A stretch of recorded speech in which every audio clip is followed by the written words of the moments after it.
Words appear on a black background. The National Park Service Apostle Islands National Lakeshore presents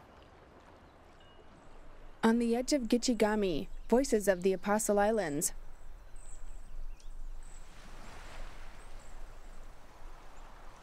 In an aerial view, densely forested islands sprawl across Lake Superior's calm blue waters. I spend the morning reading scholars' accounts of people early to these shores. Ojibwe, who long ago migrated to Chequamegon Bay. The trappers, traders, voyageurs who paddled the unsettled lake. 19th century masons who quarried brownstone in 8x4 blocks and shipped it off to Milwaukee, Chicago, Detroit, as far east as Buffalo. The Apostle Islands have stories to tell. On the edges where water meets land, field meets forest, past meets future, stories are revealed. A deserted homestead in an overgrown wood, the sharp, steep wall of a quarry, a fish tug in dry dock, a lighthouse on a border of land, the crash of waves against the shore. A glowing orange sunset casts a lone sailboat in silhouette. My favorite time of day is sunset. Some people need to just get out here and take a break from the rest of their life. Today we went swimming. Can't do that all the time. And the storm was over the big lake, but seemed reluctant to come into the islands. You can see, you can hear, you can smell, you can watch. It's all about nature.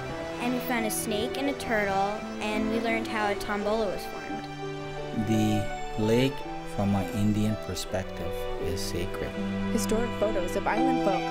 People who have experienced the islands become the keepers of stories. Stories of subsistence, sailors, adventure. Stories of diverse cultures that met like ice floes on the lake, sometimes grinding, overriding, sometimes freezing together into a smooth, unbroken union. Sunlight glitters on snow. The voices of all mingle to tell the stories of the apostles. Stories still being written. The sun rises over the water. There are 22 Apostle Islands if you include Long Island, which technically is not an island now, but a peninsula. Evergreens cluster on a finger of land jutting into the water. Each island has its unique character. Reddish stone cliffs rise up from blue-green water. Waves churn around pillar-like rock formations. The first time that we discovered the backwater here at Julian Bay, all of a sudden realized that there was a whole other world back there that was totally different than the beach. Tube-shaped pitcher plants nestle in tall grass.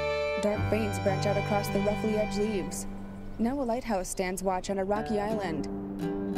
Devil's Island is a chunk of sandstone, so there's very little actual soil. And many of the trees that you see out there look small, but they're actually quite old. The climate out there is pretty rugged. The winters and the fall storms are pretty wild out there. There are quite a few rare plant species associated with Devil's Island. Orchids, sphagnum mosses of all types. Mushrooms rise from a mossy blanket. It's incredibly beautiful in an old forest. Fuzzy moss surrounds a yellow mushroom.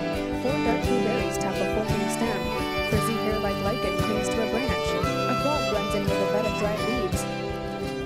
If you really want to understand it, you have to see the small stuff along with the big stuff. A short ground pine quivers in a breeze. Red berries cling to branches covered in green needles. Earth star mushrooms have petal-like edges. Dewy hairs cover the leaves of a round-leaved sundew. The most significant old growth we have in the lake shore is on Outer Island. There's just about 200 acres of old growth white pine and hemlock. The federal government set aside reserves for the lighthouse stations, and those reserves were off limits to loggers. Being in ancient forests is like being out in open seascape where the endless sea creates possibilities for our inner spirit. Ancient forests have a way of doing that where you're in the midst of a landscape that, because of its age and its magnitude, is powerful enough to do the same thing but in a really different environment. It's like being in a comforter on a cold day. It's like being in a cathedral. when you get into these stands of big trees. Massive tree trunks rise above the forest floor and reach toward a blue sky. A hiker on a trail. The people that do come out here and take advantage of the Apostle Islands do it because they're really looking for an adventure. They're looking for something that's going to be a little bit out of the ordinary, a little bit different.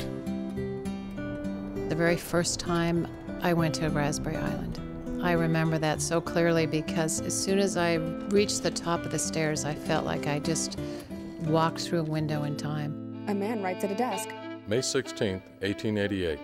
Arrived at the station and commenced lighting up. He carries an oil can with a spigot. May 22nd. Thoroughly cleansed and overhauled apparatus, which is now working well. He approaches a lighthouse. June 17th. Wild strawberries will be plentiful this summer, a few just beginning to ripen. He enters and walks upstairs. August 11th. Tug Daisy brought an excursion party who visited the station and expressed their delight over the rural attractions of the place. They were the first visitors of the season. September 18th. Steam barge Samuel Hodge came near running aground Saturday night during a heavy fog. The captain could not see the light, but fortunately heard the foghorn. Stormy weather from the 16th to the 18th. He steps onto a balcony. September 22nd. Birds of passage arrived in great numbers about the 18th, especially yellow hammers and robins. October 22nd. First snow fell this morning. November 30th. Extinguished the light for the season. Left the station for the winter by permission of the inspector. A massive cargo ship cruises on the water. Lake Superior is an inland sea. It's what made this area important for commerce. The first lighthouses that were built in the Apostles were built with the idea of guiding ships among the Apostle Islands to get to ports within this area. Then the next ring of lighthouses that were built on places like Outer Island, Devil's Island, and Sand Island were built to guide ships past the Apostle Islands. New cities have been built, Duluth, Superior, and suddenly it was not nearly so important to guide ships into Bayfield or to La Pointe, but it was much more important to guide ships from the outside world to Duluth and to Superior. Clouds streak across the sky. Lake Superior is a force. Lake Superior makes its own weather. I like it when we have a storm front moving in. The big water here allows you to literally watch that wall, that storm wall, wash right towards you. Whitecaps roll into shore. Being out in the islands is really, really interesting because there's all these stories about the lake, the power of Lake Superior, and you have to respect it. And those stories are grounded in truth and they're grounded in people having terrible experiences, drowning, shipwrecks. The lake is the boss. The lake is the boss. Make no mistake about it. No matter how big you are or what kind of a boat you got, the lake is still the boss. Mother Nature dictates a lot of things. Lake Superior has been known to wreck a lot of ships, and there are quite a few right in this area that are quite spectacular. An underwater view floats over the decaying hull of a sunken ship. Then a black and white photo of a ship over 200 feet long. The Knock Bay was a lumber schooner, and it caught fire, and they purposely tried to beach it. And where it rests there, it burned to the waterline and sank. Part of the wreck lies in the shallows. When you look at the shipwrecks of the Apostle Islands, you realize that the lives of the sailors are part of the price that was paid for the nation's industrial expansion. When we look at the farmers, the fishermen who scratched out a living on the islands, I think we owe it to them to preserve the memory. And you can't talk about the history of the islands without remembering the one basic fact is that this is the ancestral homeland of native peoples who consider this the center of their world. This lake is Gichigami. Gichigami. That's how you say that in Ojibwe. Centuries and centuries ago, the Ojibwe people migrated here, or moved here, traveled here from out east. They knew that they were coming to this. This wasn't a surprise. This is the place where they were supposed to be going. Ojibwe people today are proud of who they are continuing with the traditions that they always have been doing. A woman in weaves this a basket. place. Agima mitik, that's the black ash tree. Agima makak, that's the black ash basket. I feel a great connection with these baskets. I like it that the trees grow so close to our home. When I think about these baskets, I think about my ancestors and how they lived long ago and how they used these baskets. I really enjoy doing this, and it is something that I'm able to pass on to the people over at Bad River and other communities. With any culture group, it's very important to carry on your traditions and your culture, to know who you are. Seagulls flock around a fishing boat. I'm a commercial fisherman out of Bayfield, Wisconsin. I'm the fourth generation, come over from Norway in the early 1900s. Basically, I fished even when I was a young kid with my dad. Usually in the summertime, you try to get up and be on the lake before 5. Try to be back in by 2. He tosses a flapping fish into a crate. Hopefully I'll be able to do this another 20 years or so. A few rustic cabins occupy a rocky shoreline. This is Manitou Island. It was a bachelor's fish camp. It operated summer and winter. A lot of these men had no investment at all. This was the bottom level of commercial fishing. They sold all their fish to the fisheries, and a lot of them didn't own a boat. And if they had a boat, it was probably shared. A photo shows 3 young men in overalls and newsboy caps. The Hokinsons were 3 brothers that were born in the late 19th century. They started this fishery in about 1927. These people owned what they had. They were capitalists. They were middle-class businessmen. They owned everything, and they were trying to maximize their profits. And there were many fishermen like them, many family-owned fishing businesses along this coastline. Vegetation surrounds rusty pieces of equipment. The things we see on the islands today are human footprints in the history of the islands. They may seem to some people like junk, but what they are really are mementos of island life. They are the tracks of time across these islands. Overgrown tracks cut through the woods. You know, it's something over 100 years now since my father came here, along with many other foreigners. And some of them went into the lumber camps. In a little bit less than 2 generations, all those trees were gone. A mountain of stacked lumber towers over a worker.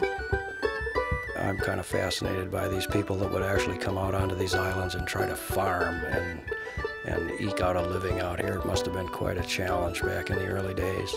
Kids watch as 2 men pull a fishing net from a hole in the ice. Lily pads float on a pond, and delicate purple flowers sway on leafy stems. We love to come here because of the unspoiled natural beauty. Smooth, bean-like pods hang between broad leaves. The beach is gorgeous. The wildlife around it is fantastic. A black bear roams through the woods. An otter dips underwater. We've got probably the most diverse collection of sandspits in the entire Great Lakes region. They're in some of the most pristine condition. Wispy green grass grows in a bed of fine sand. A brown and white bird pecks at a wet shoreline. An eagle soars toward an island. It's a really important area for migratory birds, especially Outer Island sandspit and Long Island. A long sandy peninsula extends out into the water. Gull Island is our largest colonial bird colony, and what's real striking there is you've got a 3-acre island that has 1,000 colonial bird nests. Birds float on the water's surface. A kayaker paddles through gentle waves. For me, it's a little bit more about the water than it is about the islands. It's just that the islands create safe havens, and you can't paddle all the time. You gotta stop somewhere. And then it just sort of turns out that the islands are spectacular, so it's been a great relationship. Kayaking here, you've got the islands, so you've got a constant variety, and all the islands are different. And the water is crystal clear. There's something for everybody here. A yacht motors past a sailboat. This is a sailor's paradise. A cormorant swims near a sailboat, dipping its head in and out of the water. Our family passion is sailing, and so we charter a sailboat, try to check out different parts of the islands each time we're up here. People ride an inflatable raft. I suppose as a favorite, it's going through the caves on Devil's Island. Those caves have been eroded over hundreds of thousands of years. When the wind is right and everything, you can get out there and take a dinghy and go through the caves. I've traveled all over the world. This is one of the most beautiful spots in the world here. Time almost stands still in the Apostle Islands. It definitely slows down. You start to feel like you're living, and a day lasts a while instead of just wake up and go to bed. In an old photo, people gather near the water.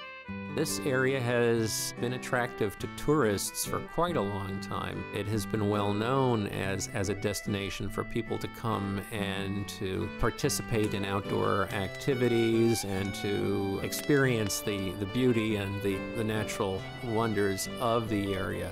We can go back to the middle of the 19th century and read accounts of people who came to the Apostle Islands to vacation, to fish, to hunt. A woman swings a mallet. We certainly have records of people playing things like croquet out on the lighthouse lawns. That tradition continues today. Frothy water churns around rock formations. Orange monarch butterflies flutter over purple blooms. We've come at different seasons, and it's always beautiful. It's always interesting. Reddish-orange leaves hang over a sandy beach. Then snow clings to an evergreen branch. Walls of ice and snow flank the entrances to rocky caves. There's the mainland caves in the winter when the ice forms up enough to get out there. And get out there at sunset because it faces west, and you have these long daggers of ice coming down from the top of the caves, and you can slide back into them. It's like being in the heart of the winter. Soft sunlight glows on a sheet of bumpy ice. Being up here in the wintertime is totally different. It has a beauty all its own. It's almost like looking over a desert, but it's a desert of snow. It's just so still you can actually hear the silence. A full moon rises in a black sky. Oh, I love the peepers in spring. Dense fog washes over a wooded lowland. Water droplets rest on blades of grass like smooth glass beads. A lady slipper with a pink pouch-like body and slender petals hangs from a thick stalk. It's fun to follow the seasons and just notice both what you see and what you hear, the different wildlife and things coming alive, the ferns unrolling themselves. It's always amazing. A man lounges in a chair in shallow water. It's kind of a tropical Northwoods paradise as far as I'm concerned. People ride in an excursion boat. Summer is a spectacular time because you have access to the lake. You get to visit all of the different islands and lighthouses. Each one of them is unique and different, and you learn the history of them, you learn the stories of them. A date on a stone building reads 1881. A sunset is viewed through a lighthouse lens. Bright autumn leaves blanket a forest. I particularly enjoy the fall. The only problem with fall is it's just too short. Golden leaves top aspen trees. Sunlight peeks through fiery red foliage. A crimson maple leaf rests on a green fern. Unless you know the history and have seen these old photographs, you look at it and you think, they're pristine. Man has never touched here. Well, man has. And the resiliency of nature gives one hope, because we are human. We will leave footprints. We will make mistakes. We will leave scars on the land for however good our intentions. We should strive to keep our intentions good and keep those footprints to a minimum. But eventually, the lake and the wind and the rain and the snows will have their way, and the islands will continue. To know wild places are out there, to know wild places exist, just does something for your soul. And I think it's part of the human condition. Yellow needles tremble in a breeze. The sound of wind when it's blowing through different types of trees. It can make music. I want my grandchildren and their grandchildren to be able to experience all this. Waves wash over a sandy beach. It's a place that feels eminently human. It's not just a howling wilderness. You have the lighthouses, you have the farms, you have the human touches even on the islands, and yet you can walk away from those and be in the wilderness. So it's a place that's got that combination of human touches and the natural world, and it shows that the two can coexist. Fade to black. Words appear over footage of lapping waves. Seated beside brown water, I practice the art of stones. Wait with the patient trees for a thrush's news of what the next season will bring. Michael Van Stappen.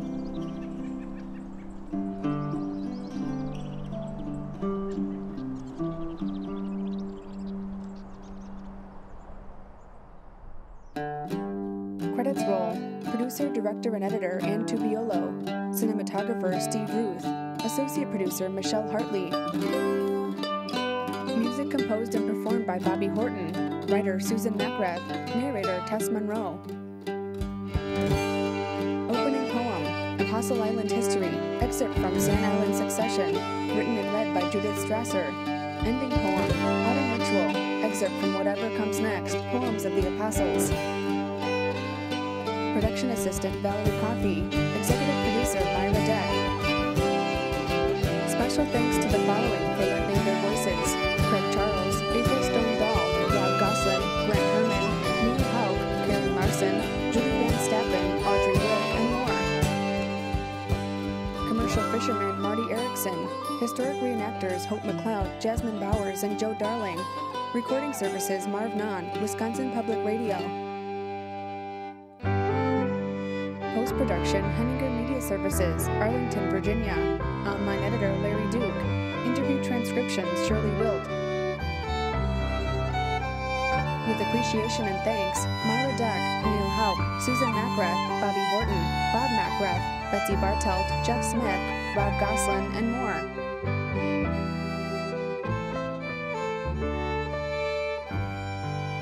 Words read, National Park Service, U.S. Department of the Interior. All rights reserved.